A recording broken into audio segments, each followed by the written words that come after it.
Shalom, ninawasalimu kwa jina la Yesu. Ni jioni nyingine tena tumepata nafasi hii ya kujikumbusha neno la Mungu kwa ufupi sana. Amen. Leo tutaangalia jinsi gani ya kukaa imani mwa Bwana na kutafakari uzuri wa Bwana. Amen.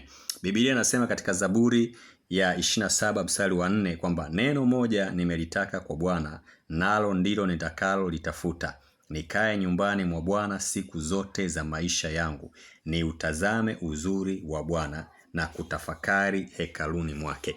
Mungu anataka tuwe watu wa kukaa nyumbani mwake siku zote za maisha yetu. Na nyumbani mwa Bwana si mahali pengine, ni ndani ya kanisa. Lazima tuwe tunahudhuria ibadani, tuwe tunautafakari ukuu wa Bwana tukiwa kanisani, tuwe tunautafakari ukuu wa Bwana tukiwa nyumbani mwa Bwana, hekaluni mwa Bwana, hemani mwa Bwana. Hauwezi ukautafakari ukuu wa Bwana ukiwa kwenye vijio vya kahawa au ukiwa kwenye vijio vya mpira. Hapo utakuwa unadanganya. Lazima tukae nyumbani mwa Bwana ili tutafakari uzuri wa Bwana, na hapo ndipo utakapoona maisha yako yakiinuliwa, kwa sababu utajifunza, utaelewa uzuri wa Bwana uko namna gani. Amen. Jioni ya leo huu ujumbe na ili neno likawe msaada katika maisha yako.